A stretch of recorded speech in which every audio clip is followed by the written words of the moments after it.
સૈનિક માર્યાનો પણ દાવો।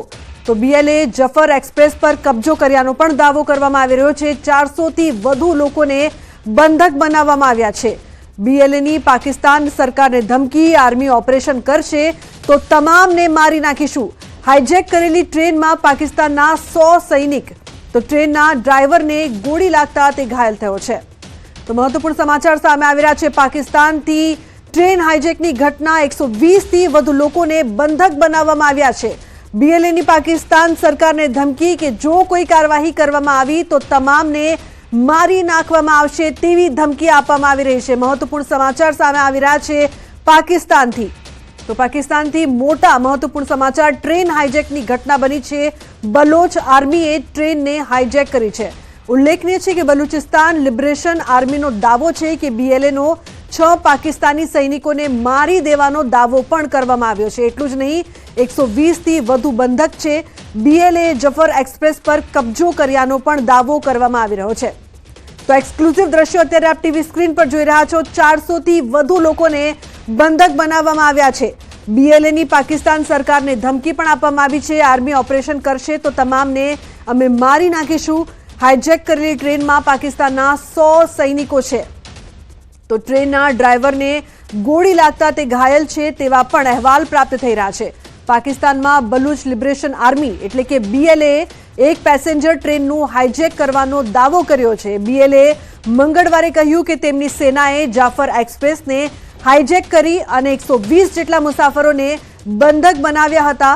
અહેવાલો અનુસાર આ ટ્રેનમાં 500 લોકો સવાર છે। બીએલએ ટ્રેનમાં હાજર 6 સૈનિકોને પણ મારી નાખ્યા હોવાના અહેવાલ પ્રાપ્ત થઈ રહ્યા છે। બીએલએ ચેતવણી આપી છે કે જો તેમની સામે કોઈ કાર્યવાહી કરવામાં આવશે તો તેઓ 120 બંધકોને મારી નાખશે। પાકિસ્તાની મીડિયા રિપોર્ટ્સ અનુસાર બીએલએ આતંકવાદીઓએ જાફર એક્સપ્રેસ ટ્રેન પર હુમલો કર્યો હતો, જેમાં ટ્રેન ડ્રાઈવર ઘાયલ થયો હતો। આ હુમલા બાદ વિસ્તારની તમામ હોસ્પિટલોમાં કટોકટી જાહેર કરવામાં આવી છે। તો બલુચિસ્તાનના ઘણા લોકો માને છે કે ભારત પાકિસ્તાનના ભાગલા પછી તેઓ એક સ્વતંત્ર દેશ તરીકે રહેવા માંગતા હતા, પરંતુ તેમની સંમતિ વિના તેમને પાકિસ્તાનમાં સામેલ કરવામાં આવ્યા છે। સ્વતંત્ર દેશ બન્યો નહીં અને તેથી બલુચિસ્તાનમાં સેના અને લોકો વચ્ચેનો સંઘર્ષ આજે પણ ચાલુ છે। તો બલુચિસ્તાનમાં આઝાદીની માંગણી કરતા ઘણા સંગઠનો છે, પરંતુ બલુચિસ્તાન લિબરેશન આર્મી એટલે કે બીએલએ સૌથી શક્તિશાળી સંગઠન છે। આ સંગઠન 70ના દાયકામાં અસ્તિત્વમાં આવ્યું છે, પરંતુ 21મી સદીમાં તેનો પ્રભાવ વધ્યો છે। બીએલએ બલુચિસ્તાનને પાકિસ્તાની સરકાર અને ચીનથી મુક્ત કરાવવા માંગે છે અને તેઓ માને છે કે બલુચિસ્તાનના સંસાધનો પર તેમનો અધિકાર છે। પાકિસ્તાન સરકારે 2007માં બલુચિસ્તાન લિબરેશન આર્મીને આતંકવાદી સંગઠન તરીકે સૂચિબદ્ધ કર્યું હતું। તો મહત્વપૂર્ણ સમાચાર, બલુચિસ્તાન લિબરેશન આર્મી દ્વારા ટ્રેન હાઈજેક કરવામાં આવી છે। બીએલએના 6 પાકિસ્તાની સૈનિકને મારવાનો પણ દાવો કરવામાં આવ્યો। અત્યારે 120 થી વધુ લોકોને બંધક બનાવવામાં આવ્યા છે। જે ડ્રાઈવર છે તે ડ્રાઈવરને પણ ગોળી વાગી છે અને અત્યારે આપ એક્સક્લુઝિવ દ્રશ્યો પણ જોઈ રહ્યા છો ટ્રેનની બહારના।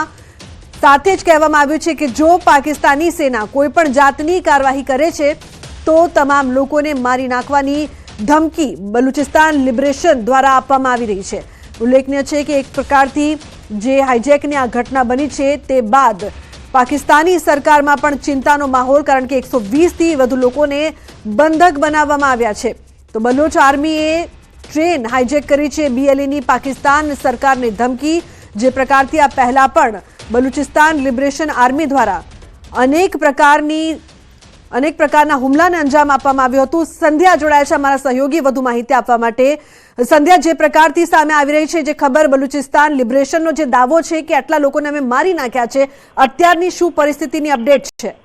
જે અપડેટ આવી રહ્યું છે કે પાકિસ્તાનમાં પેસેન્જર ટ્રેનને હાઈજેક કરવામાં આવી છે અને તેમાં બલુચ આર્મીએ દાવો કર્યો છે કે 120 મુસાફરોને બંધક બનાવાયા છે, જેમાંથી 6 જેટલા સૈનિકો માર્યા ગયા છે, તે પ્રકારનું પણ અપડેટ આવ્યું છે। એટલું જ નહીં, પરંતુ તેમના તરફથી કહેવામાં આવ્યું છે કે જો એક્શન લેવાશે તો પછી અન્યોને પણ મારી નાખવામાં આવશે, એટલે કે હત્યા કરવામાં આવશે। એ પ્રકારની વાત પણ સામે આવી રહી છે।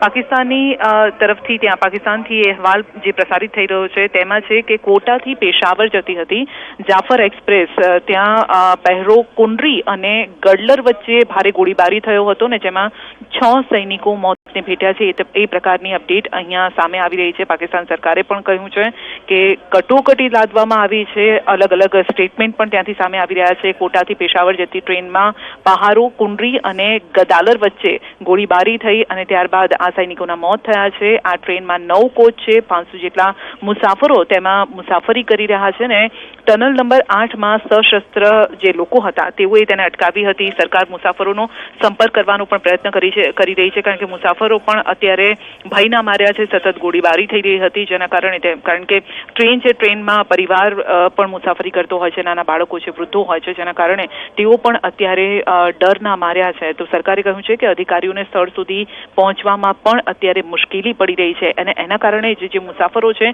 તેમની અત્યારે મુશ્કેલી વધી રહી છે કારણ કે હવે સાંજનો સમય થયો છે, ત્યારબાદ ધીમે ધીમે રાત થશે. આવા સમયે શું થશે તેને લઈને મુસાફરોની ચિંતા વધી રહી છે. કોટાની સરકારી હોસ્પિટલમાં પણ કટોકટી લાદી દેવામાં આવી છે. બધા ડોક્ટર, નિષ્ણાતો, સલાહકારો, નર્સોને હોસ્પિટલમાં પહોંચવા માટે કહેવામાં આવી રહ્યું છે કારણ કે જે મોતનો આંકડો છે કદાચ વધી પણ શકે છે. જે રીતે સતત ગોળીબારી થઈ રહી હતી આ સાથે જ BLA એક નિવેદન પણ આપ્યું ને જેમાં જણાવ્યું છે કે તેમના લડવૈયાઓએ મશકાફ, ધાદર અને બોલાનમાં આ ઓપરેશનની યોજના બનાવી હતી અને તેમનો ટાર્ગેટ હતો કે રેલવે ટ્રેકને ઉડાવી દેવો, જેના કારણે જાફર એક્સપ્રેસ રોકાઈ ગઈ છે. અને આ પછી તેમના દ્વારા જે કહેવામાં આવી રહ્યું છે કે તેમના જે લડવૈયા છે આ ટ્રેન કબજે કરી છે, મુસાફરોને બંધક બનાવી દીધી છે અને તેમના વિરુદ્ધ જો કોઈ લશ્કરી કાર્યવાહીનો પ્રયાસ કરવામાં આવશે તો તમામ બંધકોને મારી નાખવામાં આવશે. એટલે કે એક મોટો હત્યાકાંડ રચવાની ફિરાકમાં તેઓ છે.